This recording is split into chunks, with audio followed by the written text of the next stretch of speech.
Hello, everyone, and welcome to the Nevada Lithium live event hosted by Six. I'm pleased to introduce the speaker for today, Stephen Rentschler, the CEO. Steve will be discussing what 2023 had in store for Nevada Lithium and what investors can expect going into 2024. And after that, we'll be accepting questions. As a reminder, you can submit your questions in the chat at any point during the presentation. As always, this summit is being recorded and will be available to watch shortly afterwards. Without further ado, I'd like to hand things over to you, Steve, so that we can get started. Beautiful. Thanks, Max. Thanks so much for the introduction. Obviously, happy holidays to everybody, and very, very happy that you took the time. I know a lot of people are starting to pack it up before going out for Christmas, but we've got a lot to talk about over, what we've been doing here at Bonnie Claire for the past year and what we're thinking about doing going forward. At this time of year, I mean, we call this an introspection, a retrospection, all these various things. And it's sort of like, you get to the New Year's Eve and everybody's singing Auld Lang Syne, and you're basically turning the page on one chapter and starting a whole new book, having your resolutions, things like that. And as I've been thinking about it, I've been sort of thinking about it in a different bit of a way. Obviously, 2023 was a transformational year for Nevada Lithium Resources. So I don't see this sort of as we're closing the book and starting with another one. To me, this is all one continuous book. I think the prologue has just been written. I think what remains to be seen is what kind of book we have on our hands. At one end of the spectrum, do we have Paradise Lost? And maybe in terms of the value that we're going to get from that, and longer term is, do we build Bonnie Claire ourselves? Do we have something shorter, like Rip Van Winkle, something like that, in which case we have an exit way to basically get shareholder value in, say, 2.5, 3 years? Or do we have sort of a multi-volume type of a thing going on here? The Letters of St. Paul or J.R.R. Tolkien's The Trilogy, where we have multiple projects. And the answer is to all three, well, we don't just know yet. And the way I sort of think about it is I try to simplify things, is I look at sort of the overall factors that are going to contribute to the path that we're going to take. And I think there's really three big ones that we should think about. And one of them is lithium prices going forward. The other thing is the execution of your management team. And then obviously there's also what's Bonnie Claire going to show us as we go forward? And I think, and I hope that you'll agree, all three things right now are functioning very well.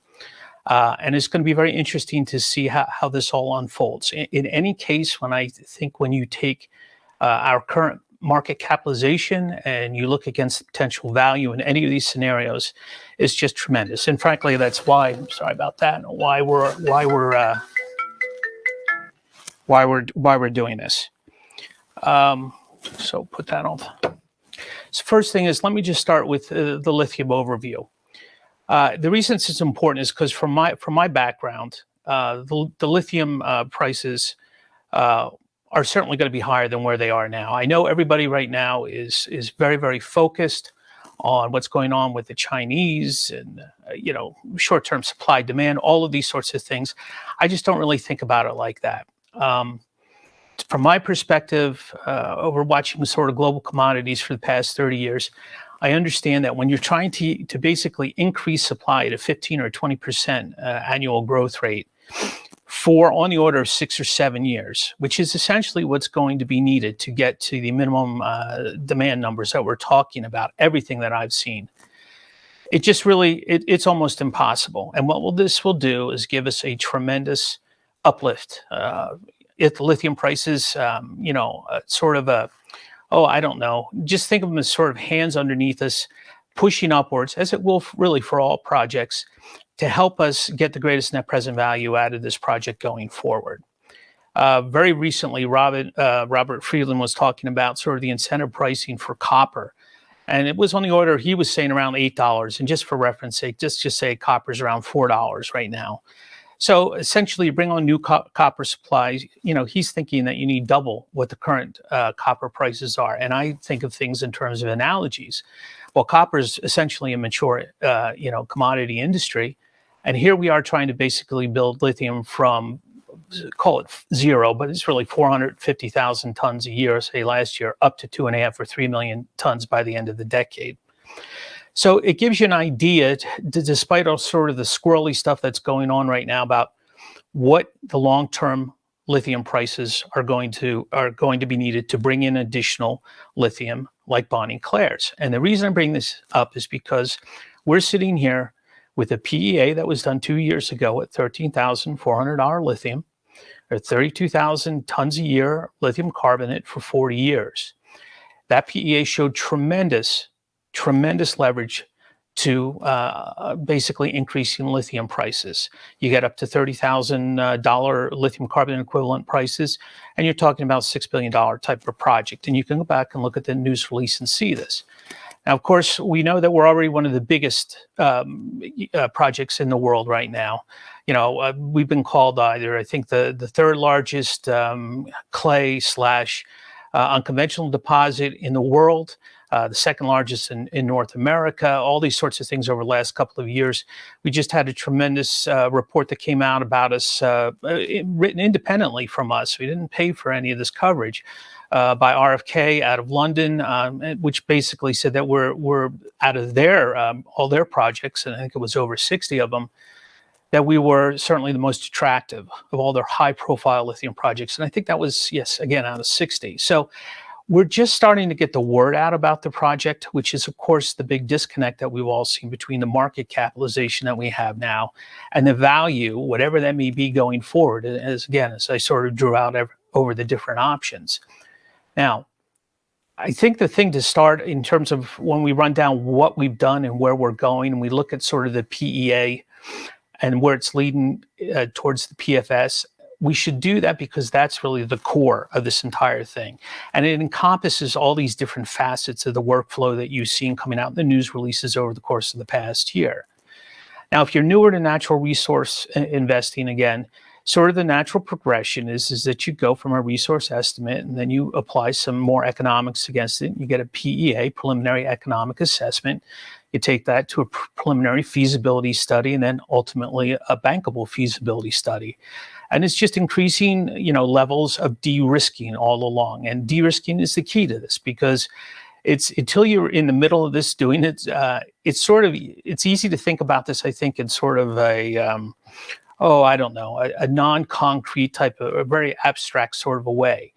These are very concrete steps that we have to go through, and there's no guarantee at any point in time that they'll work. So you have to go through, continue to de-risk, and as you get, certain variables brought, your cost perspective, other technical reports, things like that, you bring them into finer levels of basically acceptability, levels of confidence. You ascend along basically that spectrum from PEA to PFS. And that's what we're heading towards right now. And the game plan is still to get PFS completed by the end of 2024. And PFS is typically sort of the leverage point where bigger companies will want to become involved with you because they understand the de-risking that's taken place. Having a PFS is obviously much closer towards having a real mine than a PEA is. And I think to a certain extent, the level of seriousness that's assigned to these reports is sort of a whole different ballgame. But be that as it may, we have a very, very economical, robust PEA in place, which has allowed us to talk to a lot of people at a very early stage. I would say that the biggest component within, the PEA getting to PFS is our drilling program at Bonnie Claire. In October of 2021, when the PEA was written, obviously we didn't have 2022 drill results, nor the last 2023 drill results incorporated into it. And what have we found subsequently? Well, over the course of, let's just call it the last year and a half, 2 years, we found that at depth, we continue to have high-grade mineralization. We know that as we continue towards the west, the basement is starting to come up closer to surface, and we're starting to get higher mineralization not only at surface, but we're also seeing tremendously higher mineralizations at depth. And sort of, if you think about, again, the mineralization of Bonnie Claire, think about a sandwich on its side where you have a piece of bread on the top, a piece of bread on the bottom. Both of those are full of lithium. In the center, you can have your meat, let's say, and then the center is devoid of lithium. Well, the top piece of bread would be, obviously, if the numbers continue to increase, getting optimistically towards the potential for an open pit. What's underneath the meat is, of course, our borehole mining scenario, which was incorporated into the PEO, and this is really the primary course that we're continuing to pursue. But along the bottom of that second piece of bread on the bottom is where we're really starting to hit these tremendous, 2,000, 3,000, 5,000 ppm values. So that is the area of focus right now.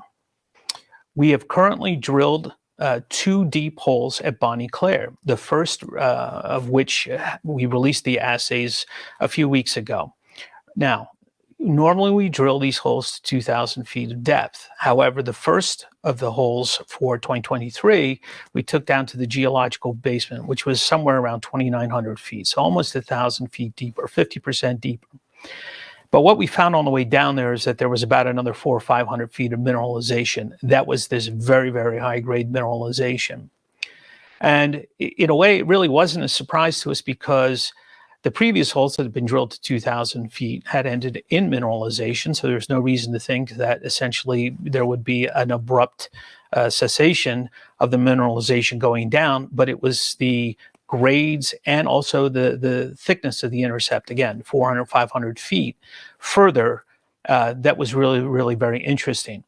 And what it's going to do is make us think about what we're going to do in 2024 with the remainder of this program, because we may decide that we're going to drill deeper on these holes, which are necessary for the resource upgrade. So we've drilled 2 right now. We're waiting to basically have all of the cores complete. They need to be split and then shipped off to the assay labs.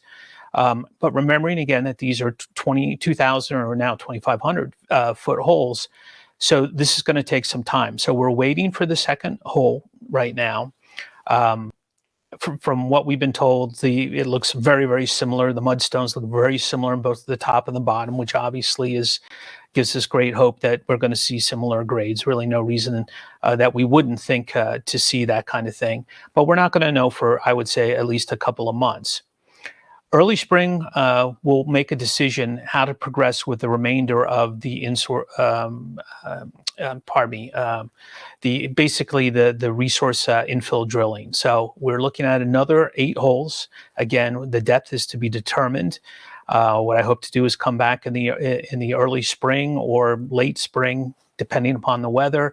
And best case scenarios that we could hit this with multiple rigs and come in and finish out all those holes, because getting all of that data then, which will then take us through 2024, at least I would say the summer, in terms of getting the assays and all of that back, will essentially, I think, be the gating factor towards completion of the PFS. So that's the main drilling that's going to be going on. And of course, again, is the infill resource upgrade drilling. So that gets us from inferred to measured and indicated for the PFS. And we're doing some secondary drilling as well. This is sonic drilling, which gets you, the way I think about it is even more of a precise of a core. It recovers even more than the diamond drilling that we're doing. But we're doing that to shallower depths, and that's being done basically for technical reasons. We want to know about water movement within Bonnie Claire, the strength of the ground, and this all goes down to about 500 feet or 700 feet if we can get there. To look and see about what kind of foundations would be necessary for certain kinds of buildings when it's time to do that. And it's also going to evaluate, what kind of pit walls we would need. And specifically, we're sort of thinking about the angles of those pit walls. So we're looking at the stability of the ground down to those depths, because if we get the potential to basically develop an open pit, we want to have this sort of in our pocket. I don't want to be delayed, sort of we get to the end of the year and like, oh dear, we need to do something else, or oh dear, we should do something else in addition to what we're doing. So better to get as much of this information as we can right now. The second of those sonic holes is being completed right now. They're doing pumping tests on it. And I know that those assays will also, those cores will be will be split, and then they'll go off for assay, and they're going to take, I would think, about the same amount of time as the deep ones, because I think they're doing different types of things. Obviously, you all know that I'm not a geologist or an engineer, et cetera, but there's different types of things that are going on there. So if we think about essentially starting to see assays of all types coming back in, I would say end of February, early March, I think that would be a pretty safe bet. That's the biggest component. And as I said, I think the gating factor to the PFS. Obviously, another very important component is the metallurgy. You've heard me talking about this for quite a while. Now, back in 2023, at the beginning, it was February, we proved a very, very important milestone, which was the production of a battery-grade lithium carbonate. You know, in terms of levels of purity, you're already at, I think, 99.95%. But then the real key becomes getting rid of things in other parts per million that you just can't have. And whether it's boron, magnesium, or, aluminum, whatever it may be, you have to go through certain processes to remove that. And what our metallurgists, who are Hazen out of Boulder, Colorado, and again, they are independent of us, what they proved is that it could be done. And so that we did it first, of course, at the benchtop scale. But subsequent to that, we have done it on a pilot scale. That's not a pilot plant scale, but a pilot scale. So, you know, on the order of 40, 50 times larger in terms of the quantities that we produced. And the reason that we did that is because the precursor to a battery-grade lithium hydroxide is battery-grade lithium carbonate. So it's a detail that I think has got significant importance, because typically if things are going to start to go wrong with these recovery flow sheets, it's when you start to scale them up. Now, obviously, the size of the scale up as we go forward to a pilot plant later in time, and then ultimately to the full-size reactors, it's a whole nother ballgame. But you don't want to have things start to fall apart at the beginning, and they haven't. Now, we're currently working on proving that we could do battery-grade lithium hydroxide. And why is that important? I talk about optionality a lot in a lot of different things. And that's because my past life as an investor, you know, I understood that there was risk, again, in all of these different types of things. So the more options we had, or optionality to basically grabbing value, the better it would be. In this case, when I first started talking to essentially lithium OEMs a number of years ago, I distinctly remember everybody wanted lithium hydroxide, you know, to the point where it seemed like in North America, it was 90% lithium hydroxide, maybe 10% carbonate was what was going to be needed. I can tell you that subsequently, it's now basically a coin toss in terms of talking to people, 50% carbonate, 50% hydroxide. So Hazen is going through the steps. You know, it's an iterative process. You know, unfortunately there's no textbook that everybody can refer to say this is the way in which it's done for this particular geology. This is just simply the nature of the beast. I believe it's going to be the nature of the beast for all lithium projects going forward. They're going to essentially have to have personalized or bespoke recovery processes, and that's because everybody's geology is different. So we expect that Hazen will have an answer for us relatively soon. In the meantime, Hazen is also starting to basically write the reports that will be necessary for incorporation into the preliminary feasibility study. So I don't expect that is going to be, again, any sort of a gating factor in getting PFS done. But the sooner we can get to that, the better. We are, you know, looking at also, again, exploring the potential for a third revenue stream here, which would be potash fertilizer. Again, that's because we have elevated levels of potassium. Don't know if that can work. There are certain ratios that I know that the geology has to fall into for it to make it easier, but it's not of the most importance to us right now. As far as I'm concerned, we already cracked the code. It's a big differentiator between us and a lot of other juniors out there who say, well, we have lithium, but I can definitively say, well, we have lithium and we know we can turn it into battery grade. And I think this is another important thing that I just want to make sure everybody understands, because I've been talking obviously to people almost nonstop over the last number of months. And that is to make sure everybody understands that we are not talking about producing some sort of an intermediate product at Bonnie Claire and then shipping it off to a refiner, to an upgrader somewhere else around the world. We're talking about getting 32,000 tons of battery-grade lithium carbonate at Bonnie Claire in Nevada to ship directly to a battery plant.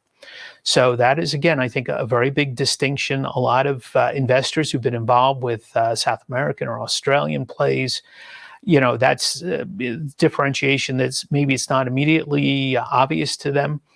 But with regards to that and the way it interplays with the Inflation Reduction Act and all those electric vehicle tax credits that are going to be accessible to OEMs if they use Bonnie Claire's lithium, is a very, very important factor. So I just wanted to bring that out.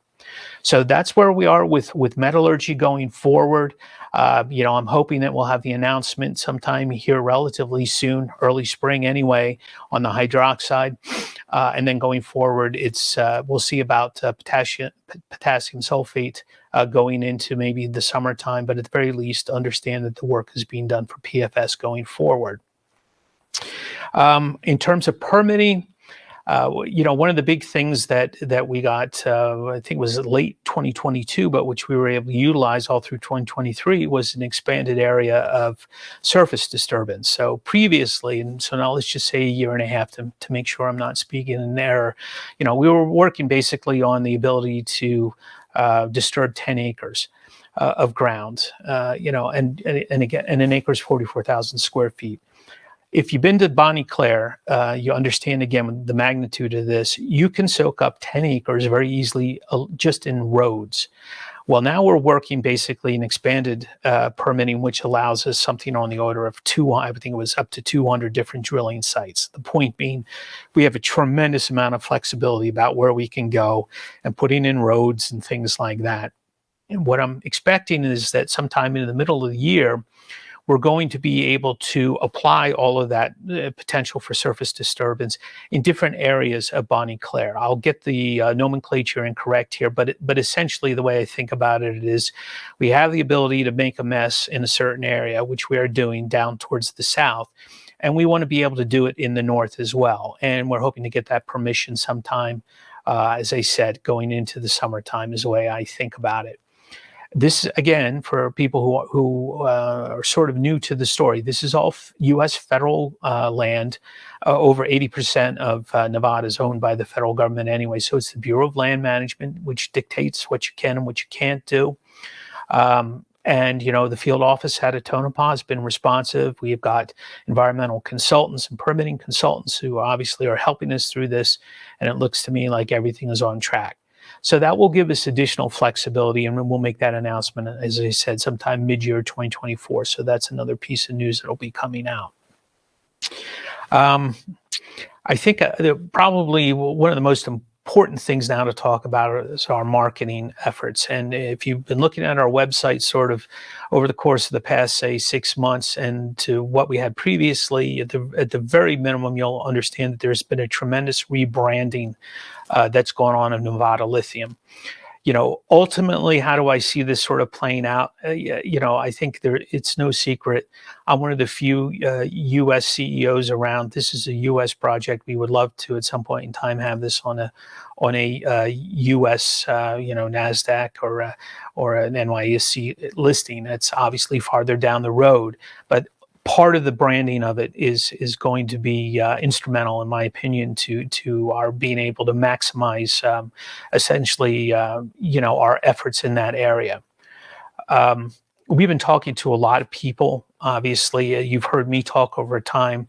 I'm doing a lot of things one-on-one with people, but I'll just talk about sort of what we've been doing very lately in terms of we just had a very, very well-attended site tour at Bonnie Claire. We had basically 40 people up there. We had investors, we had analysts, people, parts of investment banks, all sorts of people up there who are instrumental into getting the word out, sort of these first steps about Bonnie Claire.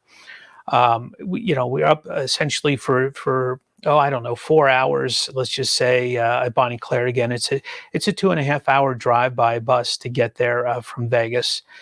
Had an excellent presentation by Rick Kern, previously of Iconic, and just it really laid out what it is that we're trying to achieve and what the possibilities are.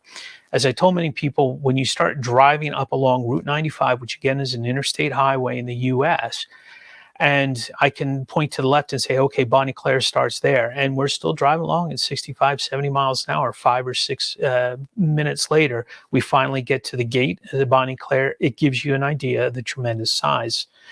So I think people were very impressed with the team, very impressed with the asset. It opens your eyes again. Of course, the infrastructure, it can't get any more clear than when you get right off of the highway and you look above you and there's the high tension wires, all of this kind of stuff. A very successful trip. I think that we're going to be running another one relatively soon, early in the spring. The types of people, who we're bringing in to help us market are tremendously successful in the lithium space.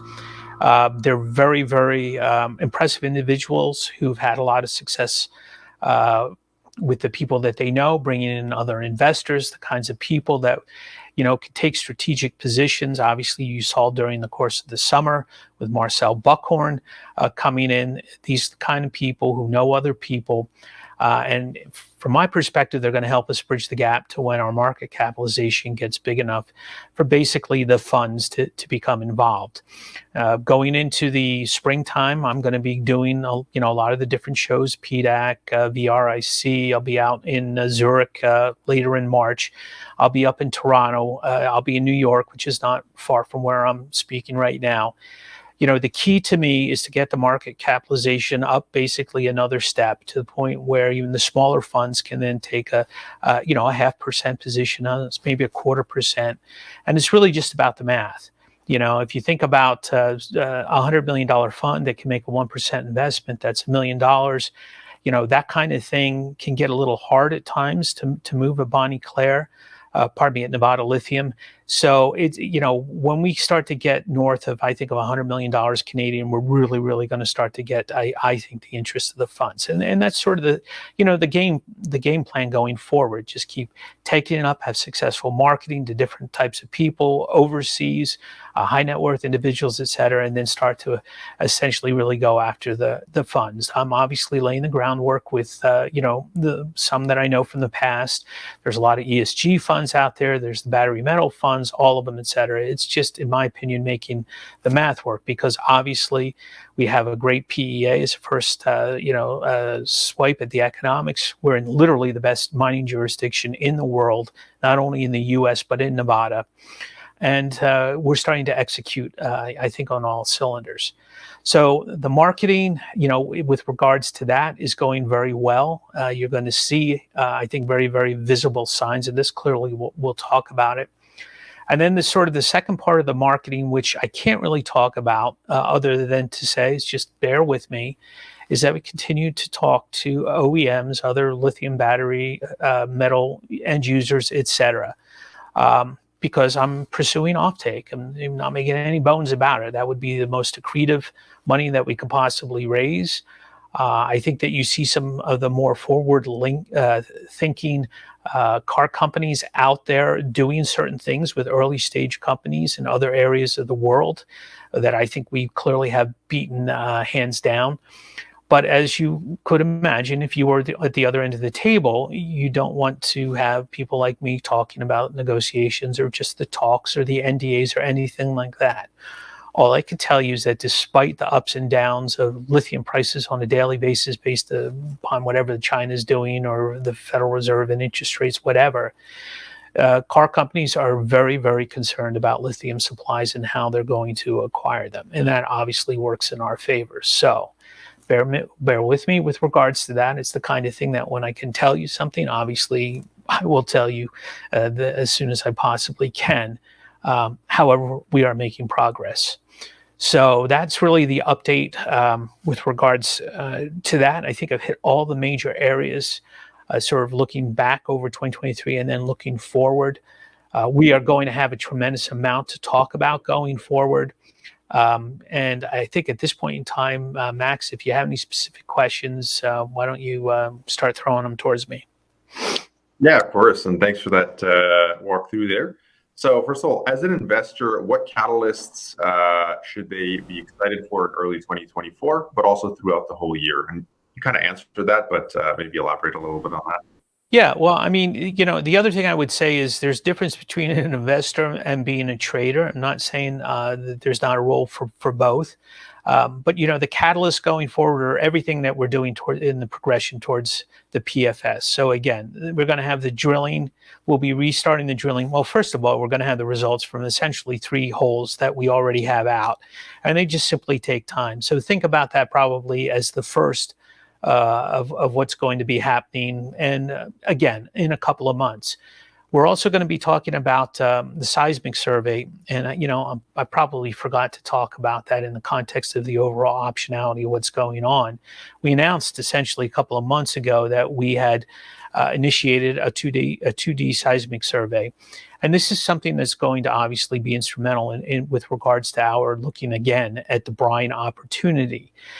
Now, what you're essentially looking for here are what they call high angle vaults, so faulting. So just if you think about this, and this is going to be dumbing it down, so hopefully people don't get offended, but basically, the water at Bonnie Claire is a very, very high pH, so it's very alkaline, and it's normally acids that will dissolve sediments and put lithium into a brine suspension. The way that you get the more acidic water into basically the lithium sediments is to have these faults, right? So breaks in the ground at high angles. So think about, to me, the highest angle is a vertical fault. So you have an open chute of some sort, basically, that over time has let, a more acidic rainwater and groundwater, because we have a massive drainage basin at Bonnie Claire, lets that water come in, get down and attack those sediments. So the seismic is going to help us identify these areas. And again, these are structures that we know are up underneath Clayton Valley to our north about an hour. They're north-south running. The interpretation of the seismic, I will tell you, is pretty intense. It's iterative. It takes time. There's experts talking back and forth. But when it's all said and done, that's going to help us think about where we want to place basically a dedicated brine well at some point in the future. So we'll be talking about that. And then we're going to be talking about borehole mining. We have essentially technical reports that are being written on the viability of borehole mining. One of the interesting things that came out, a little bit more color when we were up at the on-site, is our VPX, Jeff Wilson. He's got his doctorate in structural geology. He's looking at the cores and he's saying to me, Steve, man, this is wild stuff. You're looking at pieces of core from 2,400 feet down, and it's as crumbly as the stuff at the top, right? I mean, logic would dictate sort of this stuff is going to be harder, more compressed, etc. So he's like, you could wash this away with a garden hose. Well, guess what borehole mining is, folks? It's basically a high pressure, garden hose that's rotating in a hole. So we're going to be talking about basically, what the conclusions of the report are going to be. That's from Kinley Exploration. All of that will probably, well, not probably, will get incorporated in one form or another into our PFS going forward. So I would anticipate that in early spring. Then we're going to recommence all the drilling. Then we'll start, after a little bit of a lag, to get all of those assays starting to come in. Then we'll have the permitting that's going to allow us to basically go up and mess around in the northern part of Bonnie Claire if we want to. And then coming into the fall, we'll be talking about, I would hope, again, somewhere in Q4 having that PFS done. And I hope somewhere in the midst of 2024, I get to talk to everybody about, hey, we have some sort of a lithium end user who wants to get involved with us. So as you can see, there's a lot to talk about at Bonnie Claire over the course of 2024. Perfect. Thanks for that, Steve. A question here about insider buying. And obviously, we all know that you can't speak for everyone. You can only speak for yourself here. But at current depressed share price, is there a plan for you or other insiders to buy shares? Can you talk a little bit about that? Yeah, well, yeah, and we've talked about this in the past, and this is what I would say. Insider buying, there's a lot of different facets to this. Sometimes it's what's occurred in the past, and it's also sometimes, is there a blackout basically at the company because there are things that are going on. So obviously I can't talk specifically about what is going on, but I just ask you to think about the different possibilities. But just as a general thing, it's a very individualistic thing, and if your investment decision is predicated upon what management is doing, I understand that. You're certainly allowed to do it. But I'm not going to speak. I won't speak for everybody else. And in my particular case, I'm not going to speak about whether or not I have some sort of a valuation that's going to trigger something for me. I mean, I have my own personal situation. I've told people in the past, I'm not a founder of this company. I was brought in to execute. So, unfortunately, I don't have millions of shares that were handed to me basically for very little. So that doesn't mean, however, that we don't have quite the value proposition. I hopefully have basically illustrated for everybody that there is quite the value proposition. Perfect. That's a great answer. Thank you. I think that's, yeah. So it says, thank you for answering as best as you can. Yeah. Okay. Perfect. So that's it. I think that's it for the questions here for today. A relatively short session, so that's great. Yeah. So thank you everyone for joining here and for asking your questions. And thank you through this recap and outlook for 2024. So without holding anything back here, I'm just going to pass it back to you, Steve, for No, I appreciate everybody's time. Hopefully, when there are a few questions, it means I covered everything. Obviously, as you all know, I have a lot to say, so hopefully I didn't rush through it too much. We try to keep everybody apprised of what's going on periodically with the videos, obviously the news releases that come out. Again, I look at things from the perspective of a longer term investor. Things are crazy in the world right now. I get it. We have tax law selling. We have interest rates that are higher than they were before, all these different things. I can't tell you how many times I've seen basically stock prices climb on a wall of worry. So if you believe in the lithium basically demand forecast, you think that lithium cars are here to stay, regardless of whether you agree with it or not. But if you think that they're here to stay, I think that we've got one of the best value propositions out there with, one of the largest resources out there in the best mining jurisdiction with demonstrated economics that give us a tremendous amount of leverage to rising lithium prices, which, as from my perspective, I'd be more than willing to make a bet on going forward. So I hope to talk to you all as shareholders in the future, and always feel free to ask us questions. And I think that's it. Everybody have a great holiday.